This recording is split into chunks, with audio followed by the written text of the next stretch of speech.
So we're going to be trying out one of my creations today, and it's a little out there, but you're going to enjoy it. So check this out.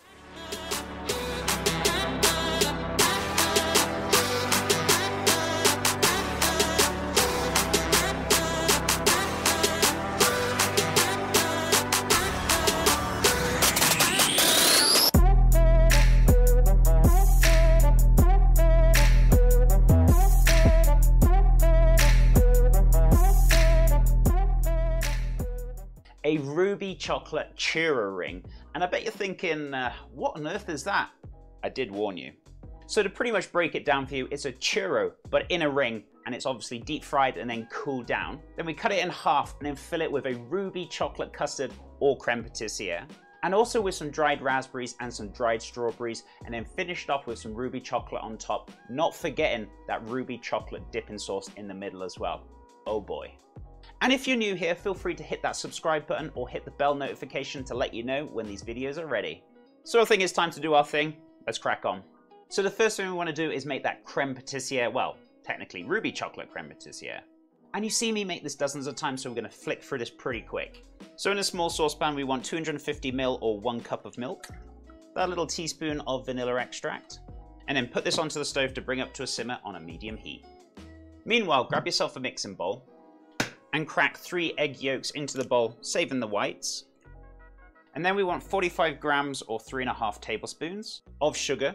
We also want 10 grams of cornstarch or corn flour, which is 2 teaspoons. And also 10 grams of all-purpose flour or plain flour, which is 2 teaspoons. And then just give it a little whisk until it's nice and pasty. And once your milk has pretty much come up to a simmer, you want to add a small amount of the milk to begin with, and then just whisk it into the egg mix. And once that's incorporated, just add a little bit more, or pretty much the rest of it. And then you want to pour the mix straight back into the pan. And then you want to place this onto the stove onto a medium heat. And using a silicone spatula to continuously stir this to cook out the eggs for about 5 to 10 minutes until it's nice and thick. And once it's thickened, you want to cook this out for a further 2 minutes just to make sure the eggy taste is gone and the eggs are fully cooked out.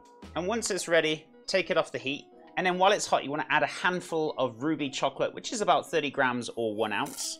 And then gently mix that in just until all that chocolate has dissolved. And once the ruby chocolate is melted down into the custard, you can see the ruby color isn't really there. So if you want to, you can add a little bit of pink dye to this just to brighten it up. And all you're going to need is a 1/4 teaspoon of that pink dye. And as you can see, it's looking a lot more ruby-like. And then grabbing yourself a tray and a silicone mat or parchment paper, spread out the custard just so it can cool down twice as quick. And then place another mat over the top just to stop it forming a skin. And then set this aside to cool down. So now it's time to start making that churro ring. So grab yourself a large pan, and you want 250 ml or 1 cup of water. Then we want 60 grams or 2.1 ounces of unsalted cubed butter, 20 grams or 2 tablespoons of sugar, a little pinch of salt, and 1 teaspoon of vanilla extract. And then place this onto a high heat to bring up to a boil. So once the butter's melted and the water is simmering, add 135 grams of flour or 4.7 ounces, and then gently mix that through until it forms into a nice roux. And once all the liquid has gone, start to beat the dough just to stretch that gluten content. Preferably a lot more easier with a wooden spoon. And you preferably want to beat this for about a minute. And your roux wants to be looking something like this, where it's stuck together and it's nice and smooth.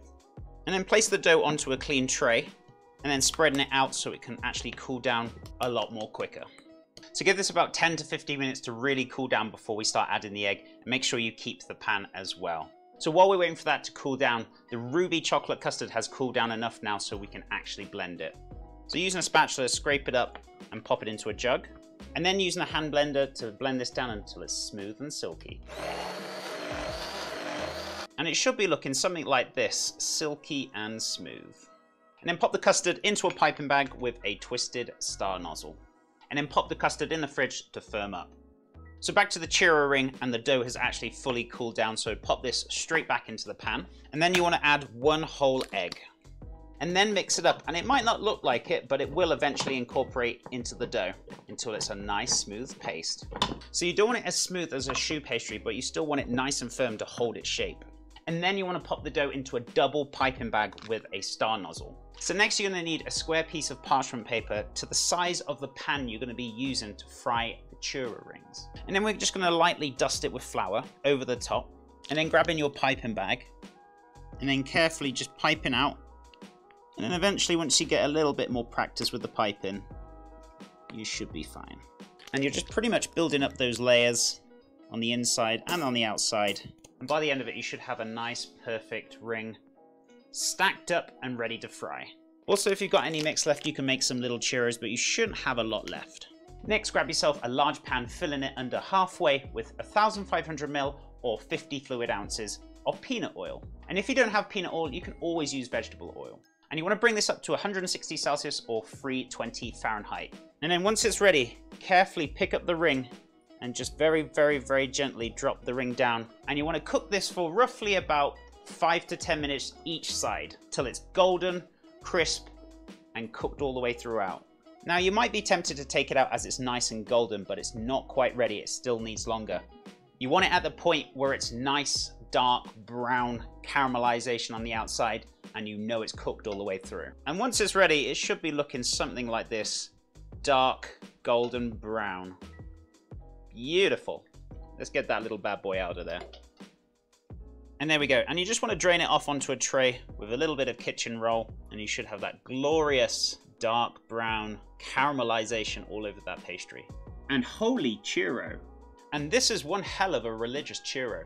And if you're going to ask why it's religious, because it's holy. Sorry, I couldn't help myself. So set this aside to cool down, and we can start on that ruby chocolate dipping sauce. So grab yourself a small pan, and we're going to need 75 ml or 5 tablespoons of whipping cream or double cream. In addition, we want 10 grams or 2 teaspoons of unsalted butter, and then place this onto the stove on a medium heat to bring up to a simmer. So once the cream and the butter has come up to a simmer, pour it straight over the chocolate, and then give it a little mix with a spoon. And then you should end up with a nice, smooth, glossy, ruby chocolate dipping sauce. So I think it's time to start putting this together. So grab yourself a sharp serrated knife, and then just carefully cut all the way across the middle. Oh my goodness me. Cooked all the way through perfectly. Absolutely fantastic. And next we're going to pipe on that ruby chocolate custard all the way around. And then we're going to crush up a few little freeze-dried raspberries just to sprinkle over the top. And then some freeze-dried strawberries as well, just to give it that sharpness. And then just putting that lid back over the top. And if you want to take this another step further, just melt down some of the ruby chocolate and then just drizzle a little touch over the top. And you can garnish it with some more freeze-dried raspberries as well.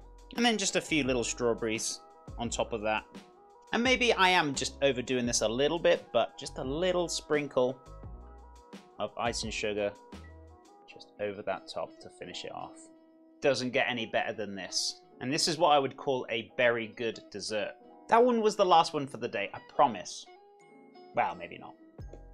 And then just to finish it off is that ruby chocolate dipping sauce that we made. Just popping it into a little dish. And then hopefully it fits inside.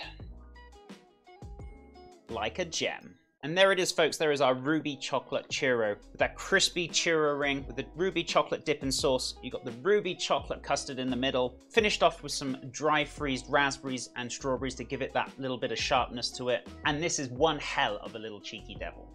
And maybe I'm compensating for Valentine's Day because I totally forgot a couple of weeks ago to do a video on it. So maybe this is it. And before we wrap things up, I'll give you a little quick cross section of this as well. And we're only going to take a little piece out of this. And just cutting straight down. Oh boy. Look at that little diamond right there. Absolutely spot on.